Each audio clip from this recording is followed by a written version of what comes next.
What's going on, everybody, and welcome to the Other Side of the Firewall podcast, where it's about the latest and greatest in cybersecurity news, as well as we highlight those movers and shakers and glass ceiling breakers, those people of color who made it to the other side of the proverbial firewall. My name is Ryan Williams, and as always, I'm joined by Shannon Tynes. What's up? What's up? What's going on? So, welcome to should be Tuesday's episode. So, definitely check us out on Monday if you have not already, where we talk about the MGM and Caesars breach that's currently ongoing. So we kind of, I think we have enough information to break down what is currently happening and probably the results, right? I don't think it's going to elevate from here. I hope not, at least for MGM's sake. But if it does, we'll have another discussion next week or the week after where we break down whatever new news comes out of that one. So definitely check us out. And then Wednesday will be our discussion. Thursdays, I should have another Ask a CISP. If not, it'll be a throwback. But please go back to last Thursday's Ask a CISP with Kane McGladry from Hyperproof. He's the field CISO over there. Really good interview. He's very entertaining, very educated on these topics, and we go from the span from ethics and AI through diversity, culture, and thought, all the way to we talk about snowboarding and some other cool stuff. So definitely check us out. But without further ado, I give it to Shannon. All right, everybody. So this article comes from Politico.com, and it is titled "All Thanks to Big Yellow Taxi: How State Discovered Chinese Hackers, How State Department discovered Chinese hackers reading its emails." State Department, they had an alert system, right? Like kind of like a tripwire. That uncovered and unraveled an advanced Chinese spying campaign that involved breaches of officials' emails, right? So this breach actually happened in June. It was detected in June, and it could have gone unnoticed, they say, right? If they hadn't have done this big yellow taxi, is what they call it, this tripwire that they put in the system to determine when they were getting hacked, right? So put it out there, these were not classified emails, right? So this was the stuff that's considered unclassified, which still may be a little sensitive, right? There's a little bit of a line there on what goes on over certain networks, but they actually caught this, right? So there was a State Department cybersecurity expert, and he put an effort to implant this custom warning mechanism. He did this. It was a little more than 2 years ago, I think they said. I think it was more than 2 years ago. Yeah. In anticipation of these future hacks, right? So this is why people in the DoD go after some of these folks that are out there now, right? So like these people that I don't know, I don't want to say they necessarily played the game, right? But they know the game. Let's just say that are like, hey, this is what can happen in the future. Let's think forward on these types of things, right? Let's be more proactive than reactive, right? And it seemed to have helped here. So what it was, like I said, it was a tripwire-like alert, and it went off almost immediately when Chinese spies targeted the email systems in mid-June, right? So when this happened, State Department reached out to Microsoft, right? Because Microsoft was the email system they were using, and was like, hey, this is what we discovered. Let's go in and look at this and verify that what we're seeing is actually legitimate, right? Because they had some false positives in the past as well, which I'm all right with taking that hit and having the false positives. You look into it, you figure, okay, it's not what it is, but you have to take it serious every time, right? You can't let it be like the boy who cried wolf, where when you see it, you're just like, whatever, right? So even though they had the false positives beforehand, this one came up in June, and they were like, oh, no, this is legit. Let's go ahead and address this. Let's do what we need to do to fix it. And in this article, they're not going too much into at all, actually, what they did, right, to have this tripwire set up, but they just say that it's there, right, which is a good thing. It's a security thing, right? It's not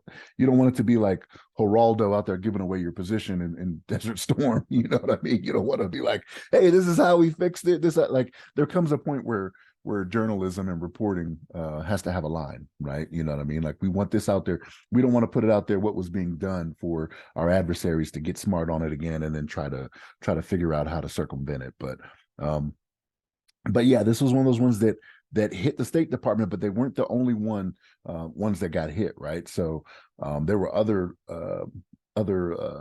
agencies in the DoD that also had this going on, but they didn't pick up on it, right? So it's a good thing that you had this worker that had the foresight to come up with this and be like, hey, this is what I think we should do for the future, knowing the games that are played. I don't want to say the games, right? They're not really games. This is real stuff. This is serious, but knowing how the game is played, right? So But by catching this, they prevented China from gaining more extensive access to the communications of some of the U.S. officials, which some of them they did get to. And when it did happen, they let China know immediately. Like they actually they traveled to China and let them know, hey, we know you did this, right? So like, and what they say in the article is China doesn't exactly deny it. You know what I mean? They're just like, hey, you guys do it too, right? Which I'm not going to say that's not the Right, case, right.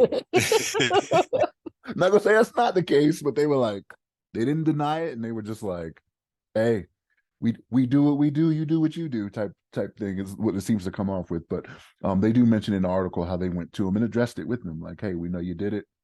But more than likely, they said, "Knock it off." But yeah, this is again, this is we're being more proactive.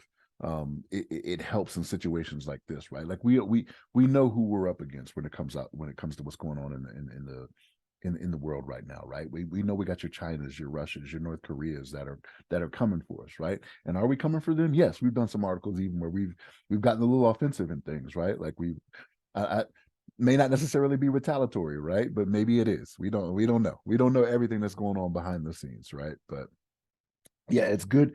It's good that we had somebody that was forward thinking enough to do this, and it did help in this instance. And it did, and it was a matter of the collaboration between the State Department and Microsoft, right? So Microsoft was like, "Yep, that's an issue. Let's fix that." You know what I'm saying? So, and they did. So I love to see these types of things. I wish it happened more often, right? I wish it wasn't so much reactive in nature for some of these things that we report during the podcast. But Ryan, what's your thoughts on this? Yeah, absolutely. I think there's two things, right? But before I go there, like, share, subscribe, keep these numbers up. We're like we're trending like three times what we normally tread, right? Like we're going to probably break 1,500 downloads this month, and then maybe even hit 2,000. Let's see. You know, like, the numbers just keep going up and up and up. I don't know what changed, but keep it up. I like it. But yeah, I got two things from this. Like thing number one, uh, the geopolitical climate, hilarious. Like, like they didn't even deny it. They were just like, I like the quote from the it says they did hack me, which was unappreciated to say the least. It says Raimondo to the NBC Meet the Press. And then there's another quote that says, I brought it up clearly, put it right on the table when they were talking to Chinese officials. Um, because the US never directly attributed it to them, at least not initially. Microsoft did. Microsoft, like once they patched and they felt secure, and so did the State Department and other federal agencies. Then Microsoft said, "Hey, China, knock it off," and then the US followed it up with the. I guess maybe they were already having a trip, and they were while they were there, decided, which is kind of brazen to be in somebody else's country, and then start accusing them of hacking. But that means that you absolutely know it was them, right? You can absolutely attribute it to them. To which the response is, "Well, you do it all the time," which may be the case. Who's to say? But that's currently where we're at. Is pretty hilarious. I don't think.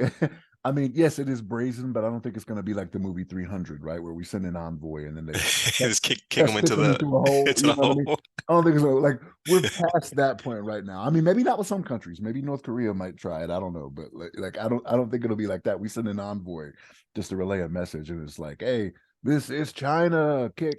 I don't think that's going to happen. You know what I mean? But Like, but why are you standing right next to the gigantic hole? Would yeah, be my question. Like, did you not see the setup? Did you did you not know this is gonna? That's how bold you feel. They're not kicking me into this big hole back here. Was probably kicked thousands of people into this hole, but not me. and multiples were standing there. If I remember the Yeah, movie, they start there kicking was everybody in the multiples. hole. Yeah, yeah. Yeah, everybody got them feet. Um, but the second thing being the analysts that they won't name, so that all heroes wear capes, right? But like in my mind, it could either be a government contractor of some sort that saw this, was able to identify it and say, hey, we can kind of figure out how to set this thing up in case there is an issue. Or it could be someone who works directly for the State Department, right? It's kind of GS capacity or whatever, what have you, did the same. So either way, I want this person to be recognized, like not maybe not publicly, but if they are under contract, give that person a bonus, give that person a raise. And if they work directly for Homeland or State Department or whatever, bump them up pay grade. Like Ryan said, go ahead and add one to whatever rate they're currently at. Because I mean that's amazing. Because not only did they have the foresight, but then it led to because it would have been no one would have noticed. Right. And they alluded to that in the article as well. Like things like this happen all the time.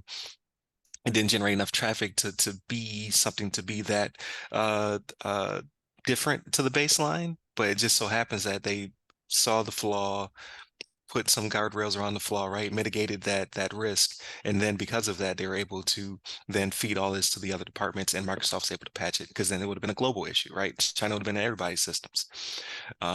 So like that one person just saying like, I see something wrong and I would like to help caused humongous ramifications. That's probably why they won't release their name because China will like put them on the list. Who's getting kicked in the hole next? This person. So yeah, hopefully they are recognized for it, or praised in private, right? Like usually say praised in public, punished in private. Like hopefully they're praised in private as well, and given something for their efforts because that is amazing and you love to see it. So, but yeah, no one's getting kicked in the hole today, apparently. But with that being said, definitely continue to check us out on the websites that go by our name. Again, our numbers are really high, so I would like to stay here. I like it here. I want to go back. So please continue to like, share, subscribe, all that stuff. Like YouTube did not blow up though. That's the weirdness. Like the podcast side did, YouTube's remained the same. So if you have not already and you are a listener, but you also watch YouTube from time to time, go ahead and give us a sub. You never have to go check it out video wise. Just sub and then listen to us, continue to listen to us audio. Or do both. If you want to see our manly faces. We both have beards. Apparently, it's man makeup. That's what I've been told. But they'll definitely check us out. Hit me up personally. I'm at RyRy Security Guy. That's RYRY Security Guy. I think I put too many RYs on there. On LinkedIn, Clubhouse, Twitter, and Threads. Stay safe, stay secure.